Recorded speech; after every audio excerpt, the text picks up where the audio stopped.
Hi guys, today is chapter 9, Wilbur's Boast. Here we go.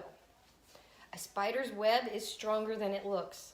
Although it is made of thin, delicate strands, the web is not easily broken.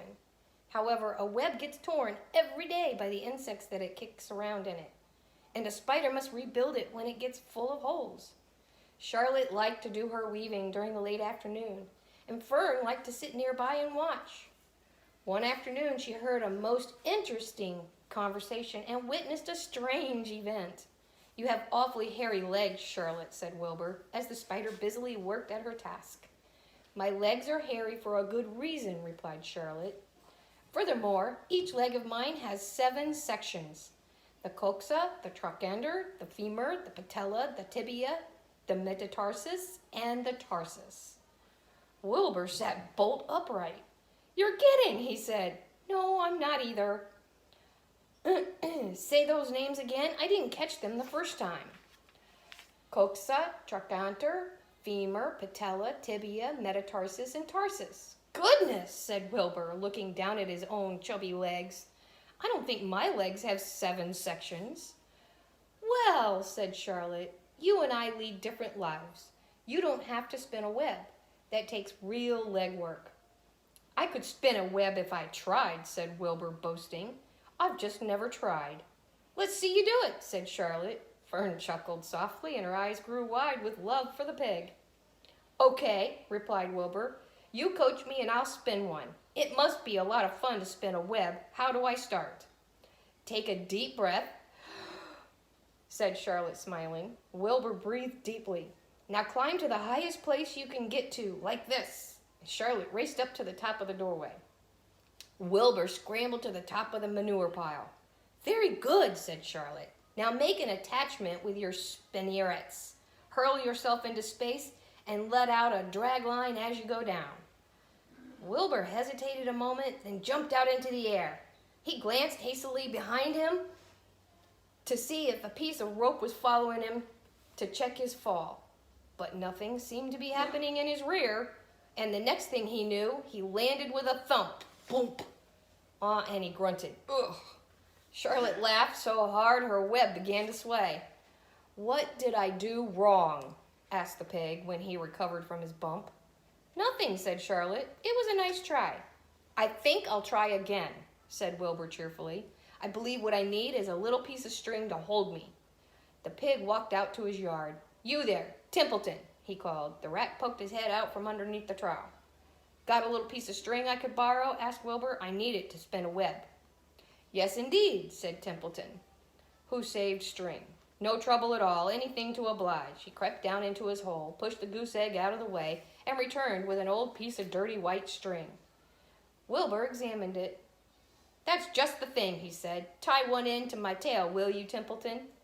Wilbur crouched really low, with his chin, his thin curly tail curled towards the rat. Templeton seized the string, passed it around the end of the pig's tail, and tied 2 half hitches. Charlotte watched in delight. Like Fern, she was truly fond of Wilbur, whose smelly pen and stale food attracted the flies that she needed, and she was proud to see that he was not a quitter and was willing to try again to spin the web. While the rat and the spider and the little girl watched, Wilbur climbed again to the top of the manure pile, full of energy and hope. "Everybody watch," he cried, and summoning all his strength, he threw himself into the air, head first, string tailed behind him. But as he had neglected to fasten the other end to anything, it didn't really do any good. And Wilbur landed with a thud, crushed and hurt. Tears came to his eyes. Templeton grinned. Charlotte just sat quietly. After a bit, she spoke. "You can't spin a web, Wilbur, and I advise you to put the idea out of your mind. You lack 2 things needed for spinning a web." "What are they?" asked Wilbur sadly. "You lack a set of spinnerets, and you lack know-how. But cheer up, you don't need a web. Zuckerman supplies you with 3 big meals a day. Why should you worry about trapping food?"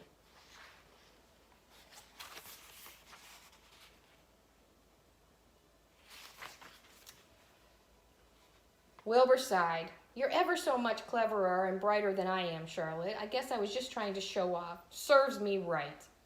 Templeton untied his string and took it back to his home. Charlotte returned to her weaving. You needn't feel too bad, Wilbur, she said. Not many creatures can spin webs. Even men aren't as good as spiders, although they think they're pretty good, and they'll try anything. Did you ever hear of the Queensboro Bridge? Wilbur shook his head. Is it a web? Sort of. But do you know how long it took men to build it? 8 whole years. My goodness, I would have starved to death waiting on that long. I can make a web in a single evening. What do people catch in the Queensboro Bridge? Bugs?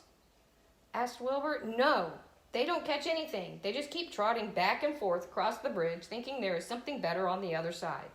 If they'd hang head down at the top of the thing and wait quietly, maybe something good would come along. But no, with men it's rush, rush, rush every minute. I'm glad I'm a sedentary spider. What does sedentary mean? Asked Wilbur. It means I sit still a good part of the time and don't go wandering all over creation. I know a good thing when I see it, and my web is a good thing. I stay put and wait for what comes. Give me a chance to think. Well, I'm sort of sedentary myself, I guess, said the pig. I have to hang around here whether I want to or not. You know where I'd really like to be this evening? Where? In a forest, looking for beechnuts and truffles and delectable roots, pushing leaves aside with my wonderful strong nose, searching and sniffing along the ground, smelling, smelling, smelling.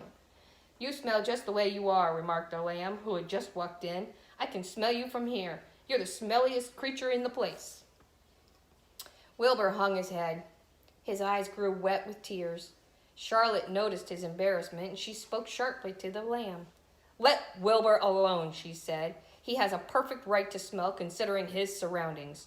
You're no bundle of sweet peas yourself. Furthermore, you are interrupting a very pleasant conversation. What were we talking about, Wilbur, when we were so rudely interrupted? Oh, I don't remember, said Wilbur. It doesn't make any difference. Let's not talk any more for a while, Charlotte. I'm getting sleepy. You go ahead and finish fixing your web, and I'll just lie here and watch you. It's a lovely evening. Wilbur stretched out on his side. Twilight settled over Suckerman's barn, and a feeling of peace. Fern knew it was almost supper time, but she couldn't bear to leave.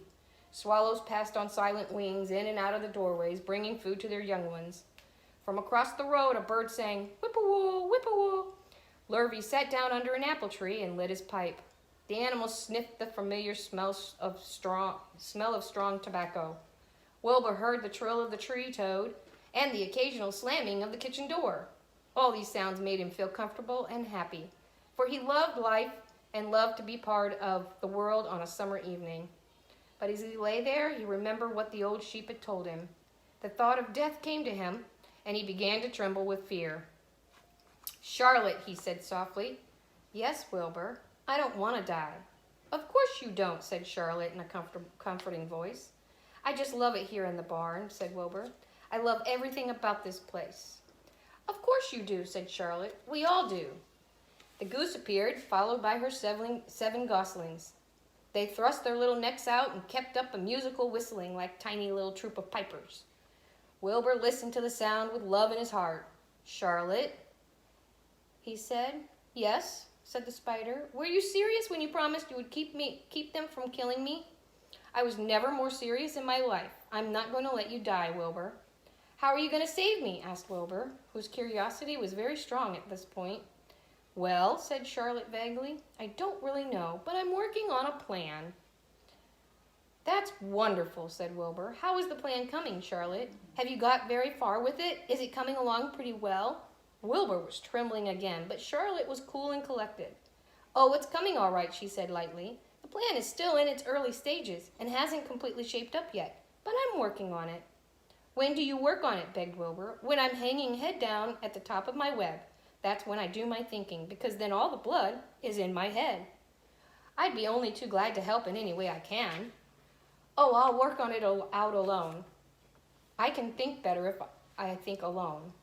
All right, said Wilbur, but don't fail to let me know if there's anything I can do to help, no matter how slight.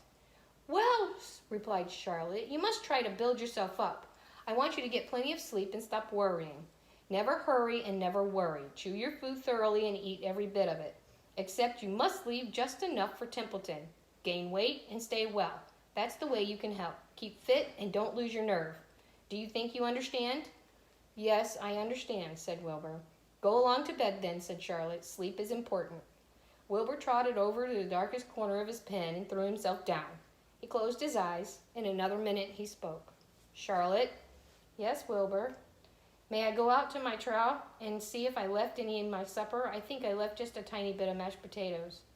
Very well, said Charlotte, but I want you in bed again without delay. Wilbur started to race out to his yard. Slowly, slowly, said Charlotte. Never hurry, never worry. Wilbur checked himself and crept slowly to his trough. He found a bit of potato, chewed it carefully, and swallowed it. Walked back to his bed, closed his eyes, and was silent for a while. Charlotte, he said in a whisper. Yes? May I get a drink of milk? I think there are a few drops of milk left in my trough. No, the trough is dry and I want you to go to sleep. No more talking, close your eyes, and go to sleep. Wilbur shut his eyes. Fern got up from her stool and started for home. Her mind was full of everything she had seen and heard. Good night, Charlotte, said Wilbur. Good night, Wilbur. There was a pause. Good night, Charlotte. Good night, Wilbur. Good night. Good night. Okay, so the next chapter is chapter 10. We'll cover it on Monday. It's called An Explosion. And I want you to think about how is Charlotte going to save Wilbur from being killed? How is she going to stop the humans from eating him for Christmas? Thought for the day. Wash your hands.